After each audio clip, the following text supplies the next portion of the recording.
자, 이번에는 모세가 하나님의 말씀을 받아서 이집트로 와서 파라오 앞에서 하나님의 말씀을 대언하고 그 백성을 이집트 땅에서 인도하여 내시는 그 사건들에 대해서 성경 말씀을 통해서 알아보도록 하겠습니다. 모세의 나이가 80세가 되었을 때 하나님께서 호렙산 떨기나무에서 모세를 부르셨습니다. 모세가 보니까 떨기나무에 불이 붙었는데, 그 떨기나무에 불이 붙으면 떨기나무는 가지가 사막에 있는 나무가 되게 그러하듯이 가지나 줄기가 대단히 가늘고 약합니다.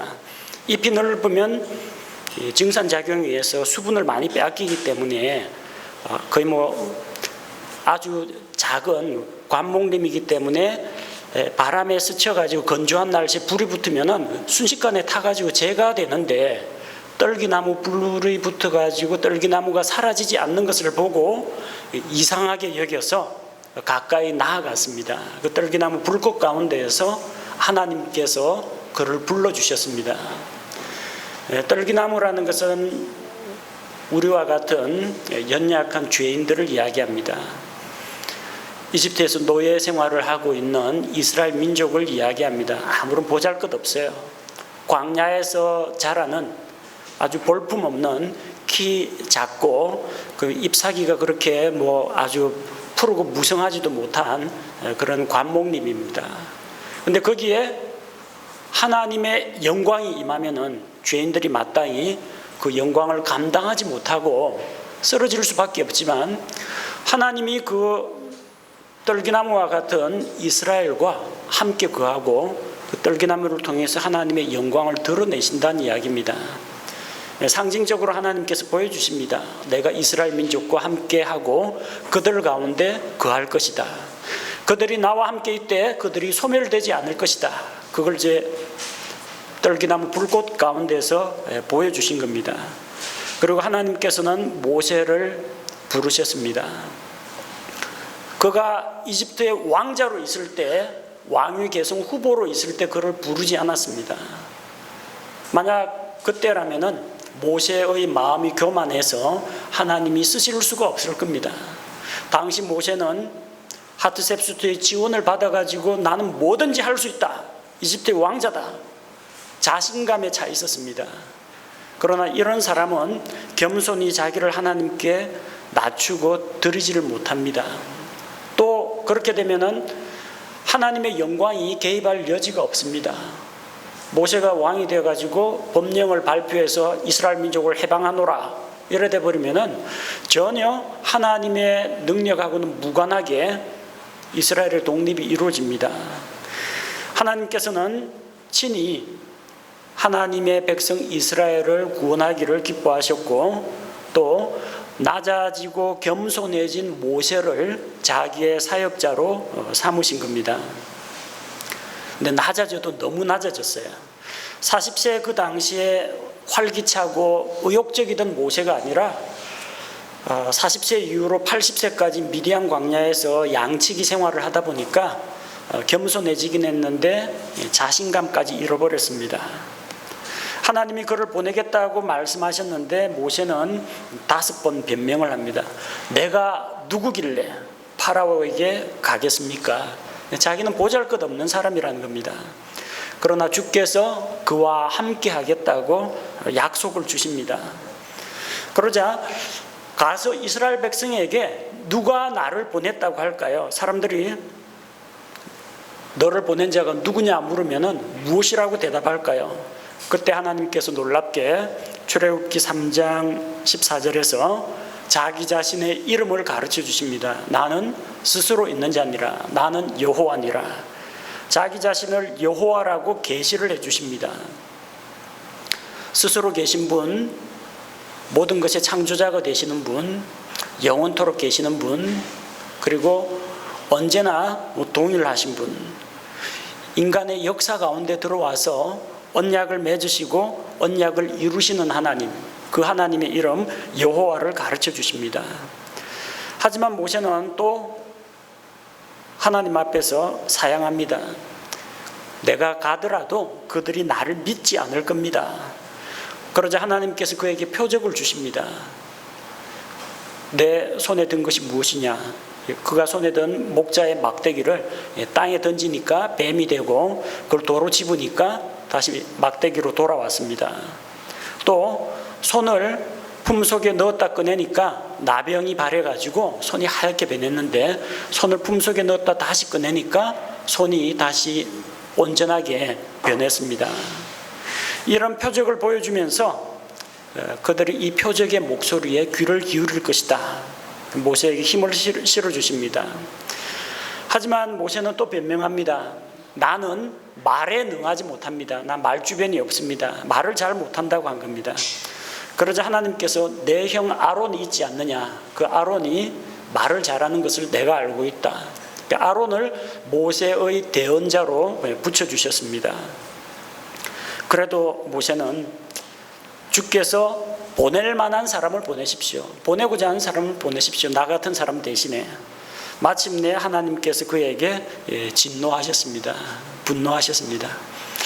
자, 하나님 앞에서 겸손하게 자기를 낮추는 건 좋지만 자기를 비하하는 것은 겸손이 아닙니다. 교만이 두 종류가 있어요. 하나는 실제 자기보다 자기 자신을 더 높여가지고 과장되게 으스대고 뽐내는 자랑하는 것, 이걸 흔히들 교만이라고 합니다. 또 다른 교만은 무엇이냐? 자기 비하입니다. 자기를 낮춰서. 자기가 낮다는 것은 이미 알고 있는데, 문제는 하나님께서 너를 능하게 하실 것이다, 하나님이 함께 하신다, 하나님이 너를 도와주신다 하는데, 제 아무리 하나님이라도 나 같은 사람 가지고는 어쩔 수가 없을 거야 라고 말하는 게 또 다른 형태의 교만이라는 겁니다. 왜? 하나님의 능력을 인정하지 않고 하나님의 능력을 믿지 않기 때문입니다. 그러나 모세는 마침내 하나님의 말씀에 굴복하고 이집트로 내려가게 됩니다. 이집트로 내려가는데 이제 한 가지 문제가 생겼습니다. 갑자기 모세에게 죽을 병이 들었습니다. 주께서 모세를 죽이려고 하셨다, 성경에 그렇게 기록되어 있습니다. 그 이유는 무엇 때문이냐면, 모세에게 두 아들이 있는데 첫째 아들 때는 할례를 분명히 받았습니다. 근데 둘째 아들은 할례를 받지 않았습니다. 미디안 사람들은 할례가 뭔지 모릅니다. 시보라는 할례에 대해서 알지 못합니다. 할례 해야 돼, 난지 8일 만에 할례한다 하니까 뭔지 모르면 해보라고 하는데, 그 어린아이 생사를 칼로 찢어가지고 피를 흘리고 그러는 걸 보고 아이는 또 고통스럽게 울죠. 이방인들이 볼 때는 상당히 어린아이에게 잔인한 짓을 하는 것처럼 보입니다. 또 피가 흐르게 됩니다. 그래서 아마 둘째 때에는 십보라가 반대를 한 것 같습니다. 큰아이는 할례를 받았지만 둘째 아이가 할례를 받지 않았기 때문에 하나님께서 하나님의 언약의 백성에게, 언약의 표시가 뭐예요? 아브라함에게 주신 할례 언약입니다. 근데 당사자가, 자기 아들은 할례를 안 했어요. 국방부 장관이 될 사람인데 자기 애는 군에 안 보냈어요. 청문회 때 문제가 되겠죠. 지도자 모세의 아들도 할례를 안 받았는데 모세가 내려가서 아브라함과 맺은 할례의 언약, 하나님이 너희와 너희 조상에게 하신 언약을 기억하셨다, 누가 믿겠습니까? 자, 그래서 지도자가 본을 보여야 한다는 겁니다. 십보라가 그걸 보고 둘째 아들에게 할례를 하여 모세를 살리게 됩니다. 별 기분은 안 좋죠. 당신은 내게 피 흘리는 남편이다. 어린아이 피를 봤잖아요, 할례를 하느라고. 피 흘리는 남편은 십자가에서 예수님 피 흘리는 그 피 흘리는 게 아니고요, 잔인하게 어린아이의 그 고통, 어린아이에게 피를 흘리게 하는 그런 남편이다라고 하고, 같이 이집트로 내려가야 되는데 같이 가지 않습니다. 그래서 십보라는 아들들을 데리고 미디안으로 다시 돌아갑니다. 남편에게 진짜 아내가 필요한 때는 이때입니다. 남편이 사역을 할 때, 파라오 앞에 말씀을 대언하러 내려갈 때 그 아내가 필요합니다. 수많은 이스라엘 백성들이 모세를 지도자로 따르다가 원망과 불평을 하고 반역을 일으키기도 합니다. 그때 옆에서 그를 도와주고 위로해야 될 사람이 누구냐면 그의 아내입니다. 근데 모세가 파라오와 대결을 하면서 이집트에서 고난을 당하고 또 홍해를 통과하고 광야에서 물이 없어서 먹을 것이 없어서 고생할 때 자기 아내 십보라는 아들 둘 데리고 미디안에서 편안하게 살고 있었다는 겁니다. 부부가 이런 면에서 하나가 되지를 못했습니다.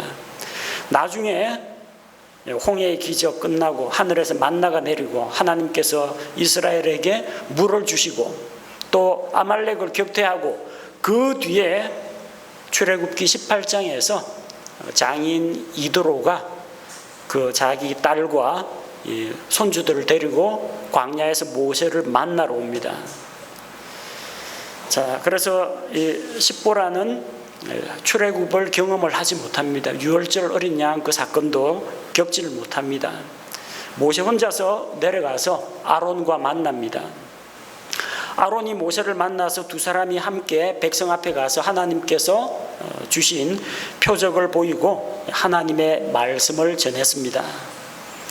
자, 그래서 이제 파라오 앞에 가서 말씀을 선포하고 주께서 말씀하시기를 내 백성을 내보내라 라고 선포했는데 파라오는 여호와가 누구냐, 주가 누군지 난 알지 못하겠다 하면서 보내지 않으려고 합니다. 중간중간에 타협안을 제시하긴 했습니다만 그들은 10가지 재앙으로 하나님께 징계를 당하고 그러고 난 이후에야 간신히 하나님께 항복을 하게 됩니다. 자, 이집트에서 일어났던 10가지 재앙이 있습니다. 자, 첫 번째 재앙, 물이 변화해서 피로 변하는 겁니다. 이집트의 자랑거리는 나일강의 풍부한 이 수자원입니다. 강물이 아주 크고 또 풍부한 수자원과 함께 안에 있는 물고기들, 수중생물들이 많습니다. 또 이 나일강의 풍부한 수량으로 농사를 지을 수가 있습니다. 해마다 정기적으로 나일강이 범람을 하게 되는데 강이 범람하면서 강바닥에 있던 비옥한 토사, 이게 전부 강가로 밀려옵니다. 나중에 그게 토사가 퇴적되면 델타 삼각지가 되죠. 아주 비옥한 땅이 형성됩니다. 나일강이 그들의 젖줄입니다. 근데 그 물이 변하여 피로 변했습니다. 마실 수가 없게 됐습니다. 사람이나 가축이 물을 마시지 못하는 그런 고통을 겪게 됩니다. 나일의 신 하피, 그리고 나일강의 신이라고 불리는 이제 오시리스에 대한 징계라고 보면 됩니다. 하나님께서는 파라오와 파라오의 신하들과 이집트 백성들과 이집트의 신들에게 벌을 내리셨다라고 하는데, 이 강물이 변하여 피로 되는 것을 보고 이집트 사람들이 크게 두려워합니다. 강물은 그들에게 신과 같은 존재인데 강의 신이 전혀 속수무책으로 손을 쓰지 못하고 강의 신이 이집트 사람들에게 물을 제공하지 못한다. 그들의 신이 얼마나 무능한지를 이제 보여주는 겁니다. 자, 두 번째 재앙은 개구리 재앙입니다. 강에서 개구리가 번성해서 육지로 올라옵니다. 물로 올라옵니다. 개구리가 원래 양서류이기 때문에 물과 땅 다 있을 수가 있죠. 근데 이게 빵 반죽거리에도 들어가고 침대에도 들어가고 집안에도 개구리가 가득합니다. 이집트 사람들은 하나님께서 만드신 창조물들을 섬깁니다. 해와 달과 별과 또 자연과 동물과 이런 것들을 다 숭배합니다. 그 중에 개구리 얼굴을 하고 있는 헥트라는 개구리 여신이 있습니다. 자기들이 섬기던 그 개구리 형상의 신을 그렇게 섬겨왔는데 이제는 그 개구리가 지긋지긋해질 정도입니다. 자는데도 오단에도 막 개구리들이 막 들끓고 그러다 보니까 이제 개구리라면 진절머리가 납니다. 개구리들이 나중에 나가가지고 이제 뭐 잡아 죽이기도 하고 던지기도 하는데 죽으면은 악취가 또 이집트 전역에 퍼지게 됩니다. 세 번째 재앙은 하나님께서 이를 보내셨습니다. 땅에 흙을 취해가지고 뿌리니까 그게 이가 되어가지고 사람과 가축에게 붙게 됩니다. 이것은 흙의 신 셋과 그리고 쇳덩구리의 신 케프리에 대한 징계입니다. 네 번째 재앙은 파리 재앙입니다. 섬길 게 없다 보니까 우리는 파리채로 때려 죽이는 그런 파리도 이스라엘에서는 비나이다 섬기는 겁니다. 파리의 신 하트코크 그리고 우라티트에 대한 그런 징계입니다. 또 하나님께서 이집트의 가축들에게 질병을 내렸습니다. 고센 땅에 있는 이스라엘의 가축은 무사한데 가축들이 이집트 사람들의 가축이 질병에 걸렸습니다. 그들은 소를 숭배합니다. 황소가 가지고 있는 그 엄청난 그런 힘 그리고 번식력 이것 때문에 황소의 신 아피스 그리고 암소의 수호신 하토르를 섬깁니다. 근데 황소의 신이라고 해서 황소를 숭배하는데 소들이 시름시름 앓아가지고 죽게 됩니다. 자, 소를 섬기는 것이 얼마나 무의미한지 잘 보여주는 거죠. 여섯 번째는 종기가 발생했습니다. 파라오부터 시작해서 파라오의 마술사들까지 다 종기로 시달립니다. 당시 의술의 신이라는 이모텝, 미이라 영화에도 나오죠. 이집트의 그 제사장 이모텝, 이모텝과 타이폰에 대한 징벌을 내리신 겁니다.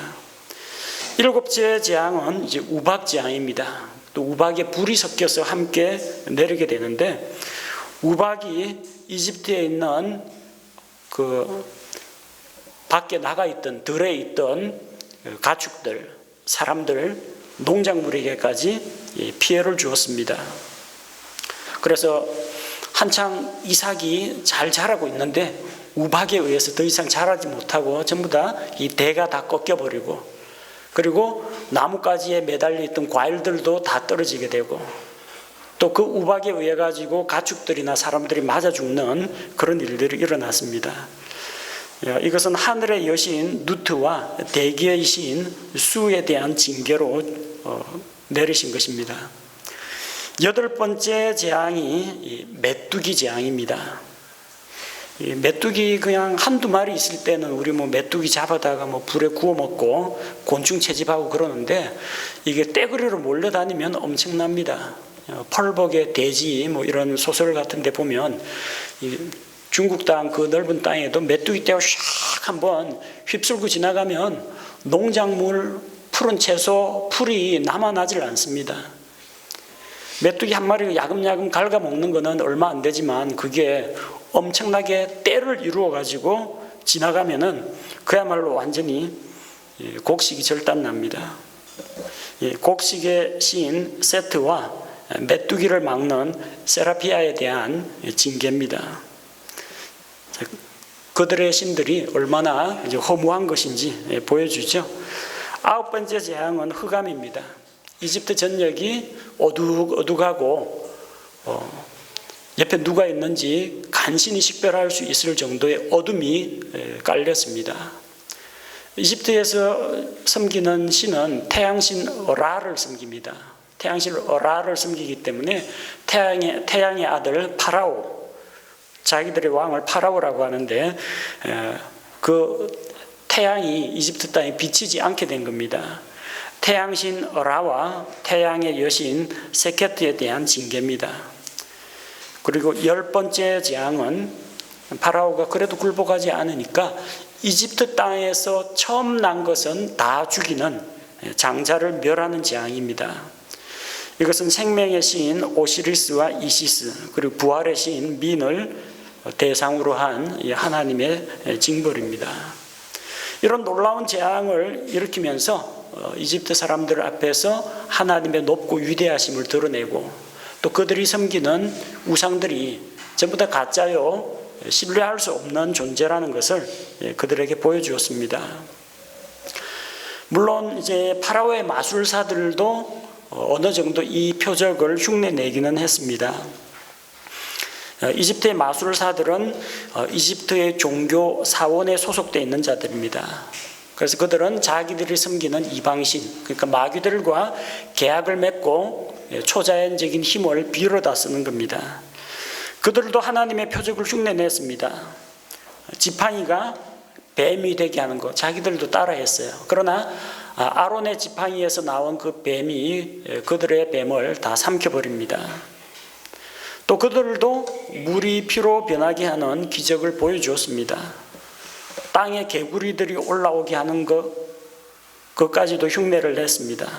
하지만 이 마술사들은 하나님의 능력을 이길 수가 없습니다. 아론의 막대기, 그 뱀이 그들의 막대기를 삼켜버리는 그런 일이 일어났고요. 첫 번째 물이 변하여 피가 되게 하는 것, 두 번째 땅에서 개구리가 올라오는 요거까지는 흉내를 냈는데, 세 번째 재앙, 이 재앙은 그들도 따라하지를 못하고 이것은 하나님의 손가락이라고 고백했습니다. 이것은 하나님의 주먹입니다가 아니고 하나님의 손가락이라고 했어요. 창조주 하나님의 능력이란 이야기입니다. 주의 손가락으로 만드신 주의 하늘들과 주께서 만드신 해와 달과 별들을 내가 보니, 하나님께서 손가락으로 오밀조밀하게 정교하게 지으셨다는 겁니다. 그 조그만 이 같은 것도 하나님의 정밀한 솜씨라는 이야기입니다. 하나님의 손가락, 하나님의 능력, 하나님의 지혜, 하나님의 솜씨를 이야기합니다. 우리 잘 만들면은 손재간이 있다 그러잖아요.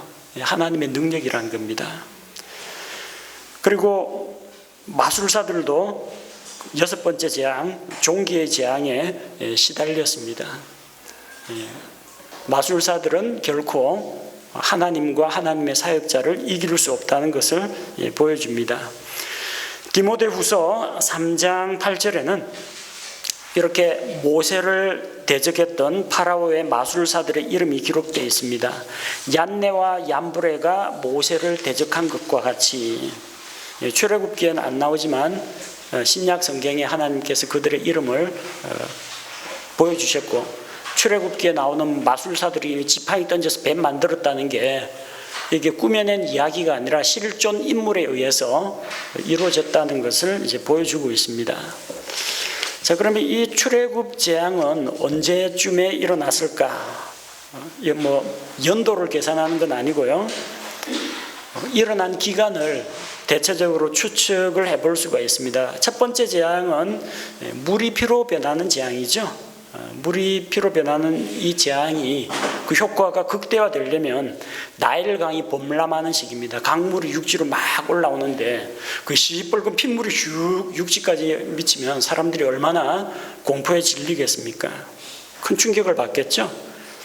그리고 출애굽기 7장 19절에 보면요, 주께서 또 모세에게 이르시되 아론에게 말하기를 내 막대기를 잡고 내 손을 이집트의 물들 곧 그들의 시내들과 강들과 연못들과 모든 물 웅덩이 위에 내밀라 하라. 그것들이 피가 될 것이요 이집트 온 땅에 두루 피가 있으리니 나무 그릇과 돌 그릇에 다 피가 있으리라 하시니라.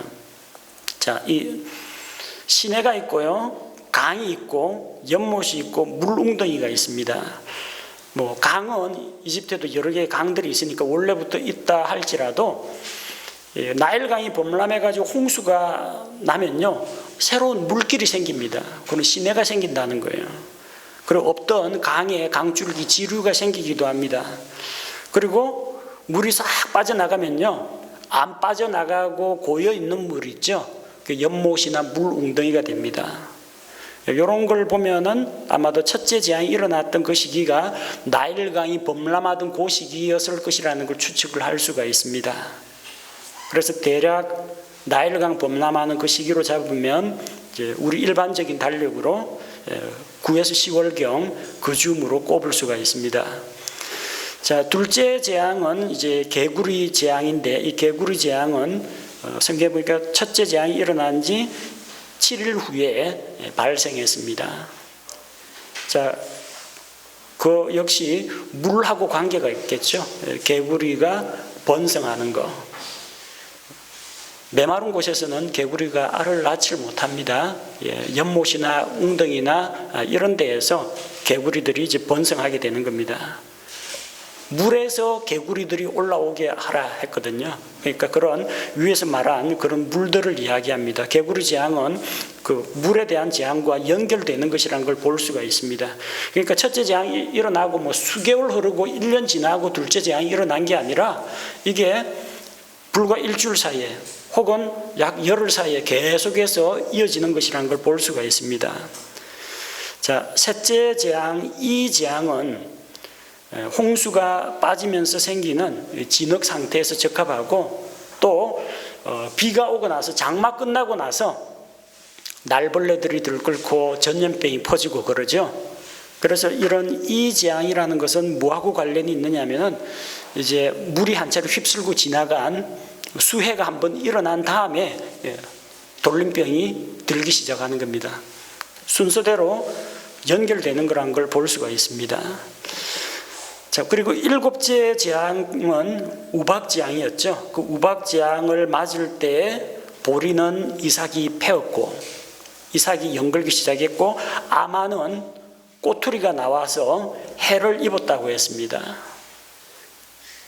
근데 아직까지 밀과 호밀은 자라지 않았기 때문에 밀과 호밀은 오순절 즈음에 자랍니다. 근데 보리는 6월절 즈음에 익어갑니다. 보리 이삭이 폈다는 걸로 봐서 이 곡식들은 보통 6월절 되기 6에서 8주 전에 여물기 시작합니다. 그리고 열째 재앙, 장자를 죽이는 재앙, 그게 6월절인데 6월절 즈음에서 6월절, 무교절, 그 다음에 초실절이죠. 첫 열매의 절기. 그 첫 열매의 절기 때는 보리 수확 절기입니다. 보리 수확에서 처음으로 수확한 보리 이삭을 하나님께 바치는 절기입니다. 6월절 열째 재앙, 장자를 죽이는 재앙, 그때가 6월절이죠. 아비볼, 니산월, 우리 일반 달력으로 3, 4월, 유대인 달력으로는 아비볼이 종교력 1월이 됩니다. 그러니까 9에서 10월에서 재앙이 시작되어 가지고 그 6월절 즈음까지라면은 대략 한 6개월 정도 걸렸다는 걸 볼 수가 있습니다. 10가지 재앙은 그 6개월 안에 일어난 것으로 추정을 할 수가 있습니다. 자, 이런 재앙을 내리신 목적은 무엇이었는가? 첫 번째는 믿지 않는 이집트 사람들에게 하나님의 영광과 권능을 나타내기 위한 것입니다. 출애굽기 7장 4절에서 5절 말씀을 보면 이런 표적들을 통해서 이집트 사람들이 하나님께서 주심을, 여호와이심을 알게 하려 함이라고 했습니다. 또 출애굽기 9장 14절에 온 땅에 나 같은 이가 없음을 내가 알게 하리라. 곧 하나님만이 참 신이시요 이집트 신들은 다 헛것이라는 겁니다. 하나님만이 이 창조주가 되시고 전지전능하신 분임을 드러내는 겁니다. 두 번째는 하나님의 말씀에 불순종하는 완악한 파라오를 심판하기 위한 것입니다. 파라오의 마음이 완악하여 이스라엘 백성을 보내지 않을 것이다. 그러나 내가 강한 손과 편팔로 그를 징계할 때 그가 마침내 굴복하고 보내게 될 것이다. 파라오를 심판하셔서 그의 마음을 낮추고 그의 항복을 얻어내기 위한 겁니다.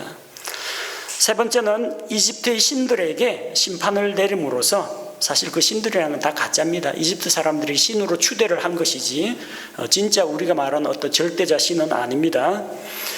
그들이 섬기는 그 신들이 헛되다는 것을 깨닫게 하기 위한 것입니다. 민수기 33장 4절에 보면 주께서 그들의 신들에게도, 이집트의 신들에게도 심판을 집행하셨더라. 그 10가지 재앙에 나오는 그 재앙의 대상이 된 것들은 다 이집트 사람들이 섬기는 어떤 대상하고 관련이 되어 있다는 겁니다.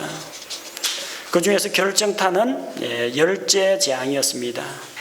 이집트에서 처음 난 것들을 죽이는 재앙이었는데 위로는 파라오의 큰아들부터 시작해서 또 가장 비천한 여종의 맏아들 그리고 가축의 첫 새끼까지 처음 난 것은 다 죽게 됩니다. 이 재앙이 10가지 재앙이 일어났을 때가 투트모스 3세가 죽고 아멘호텝 2세가 집권했을 당시라고 했습니다. 모세와 아론이 파라오 앞에 나아가서 하나님의 말씀을 전했는데 그 파라오 왕이 누구냐면 아멘호텝 2세입니다. 그 아멘호텝 2세의 후계자가 투트모스 4세입니다. 근데 투트모스 4세가 남긴 그 기록 가운데 꿈의 비문, 꿈의 비석이라는 게 있습니다. 이것은 기재에 있는 스핑크스의 발 사이에 있는 석비입니다. 투트모스 4세가 이제 만들었다고 하는데 그가 이제 꿈을 꾸었습니다. 하르마키스 신이 어떤 신화에는 어떤 이야기에는 이 하르마키스라는 신이 나오고 어떤 이야기에는 이 사막에서 그가 이 왕자가 잠이 들었는데 꿈을 꿨는데 스핑크스가 모래 속에 묻혀 있으려고 하니까 너무 괴롭다. 나를 이 땅 속에서 꺼내주면 너를 왕으로 만들어주겠다 약속을 했다고 합니다. 진짜인지 가짜인지. 뭐 이거는 나중에 자기가 왕이 된 다음에 자기가 왕이 된 것이 신의 뜻이다 라는 그런 것을 사람들에게 주입시키기 위해서 만들어낸 이야기일 수도 있습니다. 그 꿈 이야기니까 안 믿으셔도 됩니다. 근데 이 꿈을 내세웠다는 이야기는 뭐냐면 뭔가 이 사람이 정통성이 없는 사람이라는 것을 알 수 있습니다. 하다못해 뭐 아버지가 나에게 왕권을 물려주기로 하셨다 뭐 이런 선언이 나와야 되는데 그는 불안한 마음에 꿈 같은 것을 붙잡고 있었다는 겁니다. 그리고 자기의 정당성을 입증해 주는 게 겨우 다른 사람은 전혀 확인하고 검증할 수도 없는 자기만의 내가 꿈에서 봤다라고 하는데 다른 사람은 그 꿈에 동참한 사람 아무도 없어요. 꿨는지 안 꿨는지도 모르고 그런 아주 근거가 빈약한 것을 내세울 만큼 그는 왕이 될 만한 정통성이 없었다는 이야기입니다. 왜 그랬느냐? 투트모스 4세가 왕위 계승자가 아니기 때문에 그렇습니다. 만약 이 사람이 왕위 계승자라면요, 왕이 될 게 당연하기 때문에 뭐 시시하게 꿈 이야기 할 필요 없습니다. 나는 정통 이집트 왕가의 혈통을 이어받은 해가지고 자기 자신에 대해서 자랑하면 되지. 뭐 꿈 같은 게 기대가지고 스핑크스가 나를 왕으로 만들어줬다 이런 이야기는 안 꾸며내도 됩니다. 문제는 뭐냐면요, 아멘호텝 2세의 후계자는 투트모스 4세가 아니었다는 이야기입니다. 근데 어느 날 갑자기 졸지에 왕이 된 거예요. 왜? 아멘호텝 2세의 아들이 열제재앙에서 죽었거든요. 바로 그 이야기입니다. 이 꿈의 비석이 알려주는 이야기는 아멘호텝 2세의 뒤를 이은 투트모스 4세가 정통 왕위 계승자가 아니었는데 어느 날 갑자기 뜻하지 않게 왕이 되었고 그래서 자기의 왕권의 정통성이 희박하기 때문에 꿈 이야기를 빌려가지고 스핑크스가 뭐 나를 왕으로 만들어준다라고 약속했다 그렇게 자기 자신에 대해서 포장을 한 겁니다. 그걸 스핑크스 발 사이에 꿈의 비석이라는 걸 세워놓은 게 바로 그 이야기입니다. 역사적으로 아멘호텝 2세의 아들이 갑작스럽게 죽었다고 하는데 그 죽은 게 언제냐면은 하나님께서 이집트 땅에 있는 처음 난 것을 멸하실 때 성경에 보니까 위로부터 파라오의 장자로부터 아래쪽으로 여종의 장자까지 짐승의 첫 새끼까지 다 죽였다고 했죠. 바로 그때 파라오의 장자가 죽은 겁니다.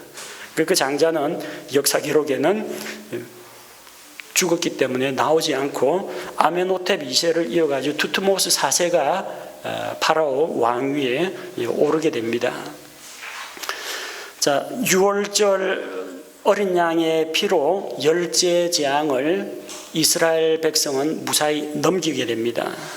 주께서 이집트를 심판하시는 그 밤에 이스라엘 백성은 하나님의 말씀을 따라서 6월절 어린 양의 피를 집 인방과 문설주에 바르고 집 안에 있으면서 그 양고기를 불에 구워 먹으면서 하나님께서 이집트 전역에 죽음을 내리실 때 그들은 어린 양의 피 아래에서 보호를 받으면서 하룻밤을 지냈습니다.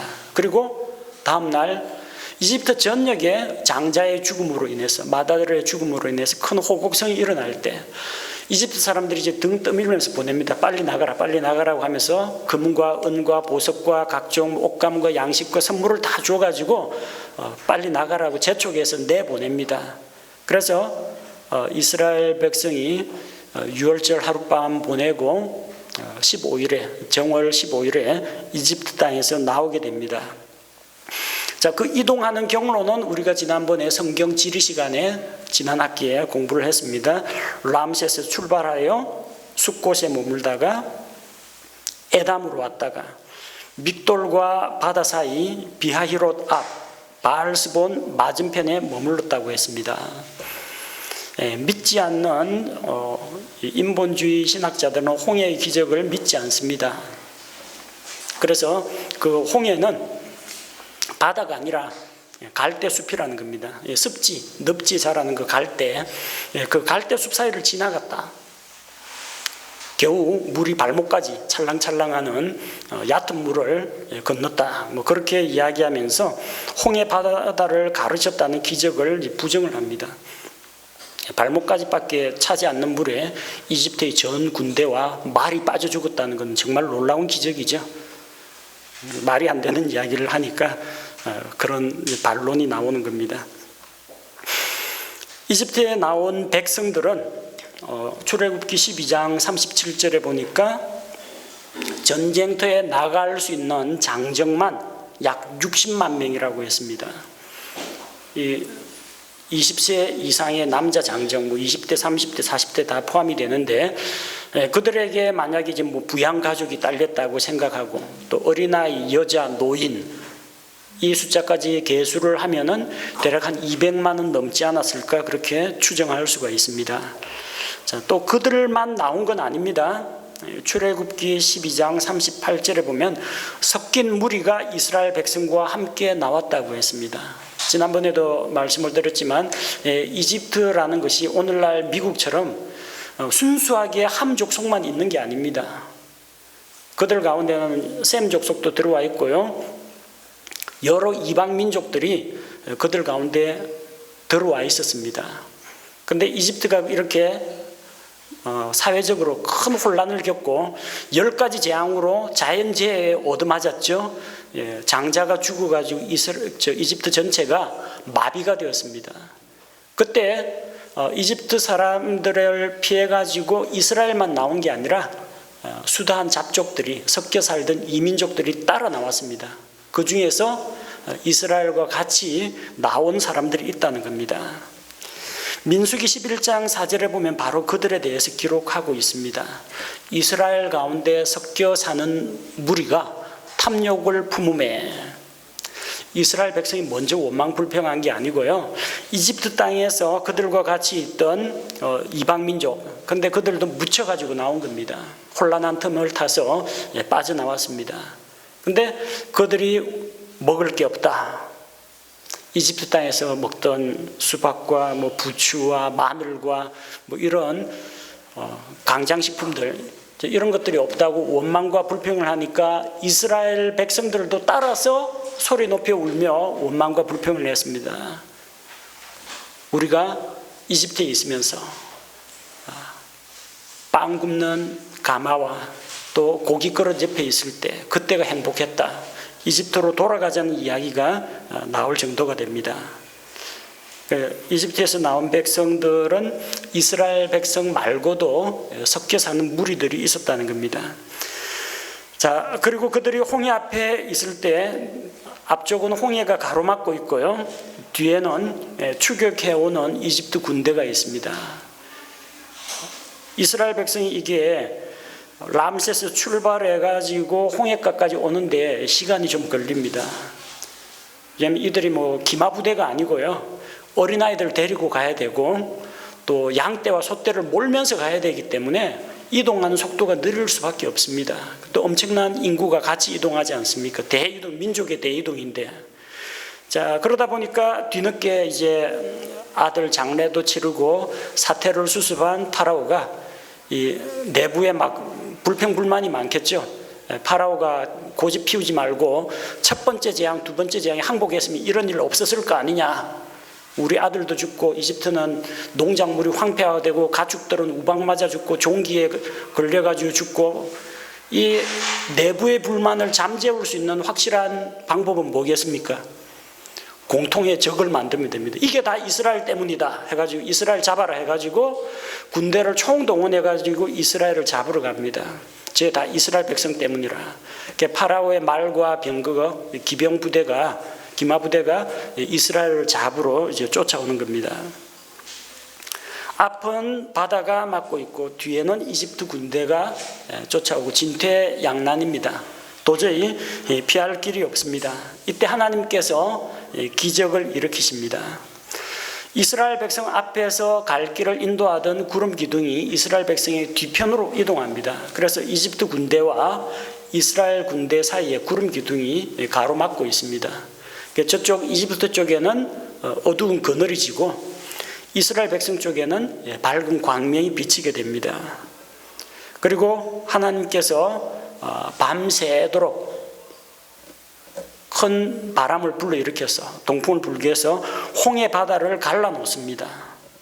홍해 바다를 갈라놓습니다. 바람이 세게 불어서 내려오는 바닷물을 가로막고 있고 나머지 바닷물들은 옆으로 쪼개져서 이렇게 이스라엘 백성 좌우에 바닷물 벽이 생기게 하는 겁니다. 하나님이 명령해가지고 물이 얼음처럼 쫙 이렇게 갈라진 건 아닙니다. 하나님께서는 자연을 이용해서 이런 기적을 일으켰습니다. 물이 수직으로 이렇게 벽처럼 세워진 건 아니고요. 이렇게 바람이 불면 물살이 쫙 갈라지죠. 여러분 저 수프 딱 떠놓고 입으로 후 불면 이렇게 길이 생기는 것처럼 하나님께서 이 홍해 바다를 이렇게 갈라 놓으셨습니다. 물이 다시 합쳐지지 못하도록. 그리고 계속 밤새 바람이 부니까 이 바람이 지나가는 길에는 바닥이 바짝 메마르게 되죠. 발에 물 한 방울 안 묻히고 마른 땅 밟듯이 이스라엘의 그 많은 사람들이 밤새도록 건넜습니다. 인구가 워낙 많아가지고 200만 인구에다가 가축들 딸렸다 생각해 보십시오. 그래서 새벽녘에 겨우 이 홍해 바다를 다 건넙니다. 그 다음 또 어떤 기적이 일어나느냐. 이스라엘이 그 바다를 건너는 걸 보고 앞쪽에 구름 기둥이 가로막고 있지만 바다가 쪼개지는 걸 보고 이집트 군대도 뒤따라 들어가는 겁니다. 따라 들어갔는데 이스라엘이 다 건너고 나니까 바닷물이 이게 쫙 이렇게 벌어져 있다가 바람이 그치니까 다시 물길이 합쳐지는 겁니다. 그래서 이집트 군대가 바다에 다 빠져 죽게 됩니다. 말과 병거와 사람들이. 날이 밝아가지고 이스라엘 백성이 건너편에서 보니까 바다 물결에 떠내려온 이집트 사람들의 시체, 말들, 그리고 부서진 병거, 이런 것들을 보게 됩니다. 그리고 자기들을 구출하신 하나님께 감사를 드리게 됩니다. 민족의 시작, 이스라엘 민족의 시작은 아브라함이 하나님의 약속의 말씀을 받고 갈대아 우르에서 출발하는 것이 민족의 시작입니다. 그러나 거대한 인구를 가지고 지도자를 데리고 국가로서 독립된 국가로서의 정체성을 갖기 시작한 것은 이집트에서 종살이하던 데에서 해방이 되어가지고 이집트에서 나왔을 때가 이스라엘 아직 국가 형태는 아닙니다만 이스라엘의 국가의 시작이라고 볼 수가 있습니다. 독립국가로서의 첫 출발입니다. 나중에 이제 가나안 땅 들어가서 영토를 갖게 됩니다. 다 정복하고 나서. 그리고 나중에 왕을 세우고 사사 시대를 거쳐서 왕을 세우고 그래서 이제 왕조 시대까지 가게 되는데 이 출애굽 사건이 한편으로는 하나님께서 자기 백성을 구출하신 구속의 사건이고 역사적으로는 이스라엘이 국가적인 규모와 정체성을 가지고 첫 출발을 하게 되는 그 시발점이라고 볼 수가 있습니다.